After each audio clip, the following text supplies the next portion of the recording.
There's been an overwhelming community response to the tower block fire. Local people and people from further afield actually have been donating food and clothing, somewhere to stay. Ranveer is at a makeshift shelter.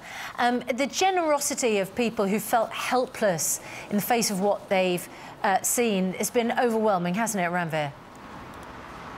Well, look at this mountain here, Susanna, a mountain of blankets and duvets and things. These people have volunteered, not just from the local area, but from places like the Lake District. People drove down here. This is the Westway Leisure Centre from Birmingham, and one person who knows more about this than me is Abraham, who yesterday you were driving along at 6 o'clock, saw the tower on fire, and you've worked in tsunamis, haven't you? Yeah, I've worked in several trauma things, and you thought, I've got to get down here. And before we get on to what's happening here with the volunteers, you've also had some personal tragedy in there. I work with a wonderful group called the Garraway in London, and they're mostly North Africans, and it kind of is an interfaith group. It's a beautiful little group.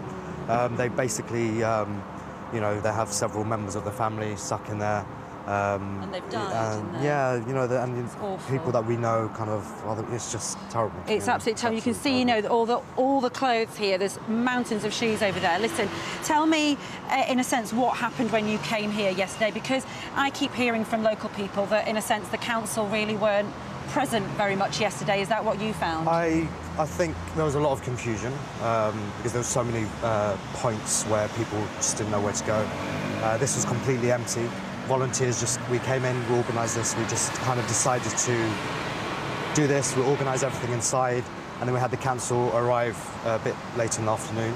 I think, you know, then they took over. Yeah. And they kind of took over for the night shift. And so you've got there, this is your, if you just show us, this is your volunteer, sort of how you're managing to sort of organise how people are going to do it.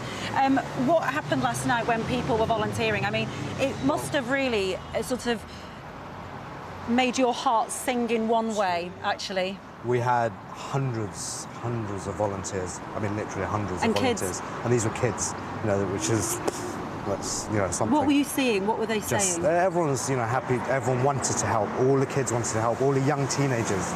The young teenagers who grew up around this area. All different backgrounds, all different faiths, all different walks of life. Absolutely. And the sadness, I suppose, is that there's a school right here, isn't there, close to the tower.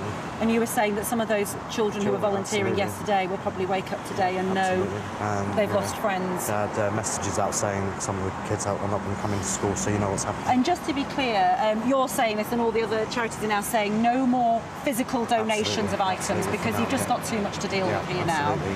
You're grateful, but it's now about sort of getting it out. Yeah, so I mean, the help that we need is really organising all of this. Yeah, so if you're in the area and you have some time today, there are 4 or 5 different places in the area where there are donations, and also, just to be clear, there are families sleeping here, which is why we're staying outside, to be honest, because I know there's issues around privacy and they are going through a terrible time. They are sleeping inside there, and so we've decided actually to stay outside. And they're well taken care of, absolutely. They're well taken care of. Well, and this is just a small fraction of everything that is going on today.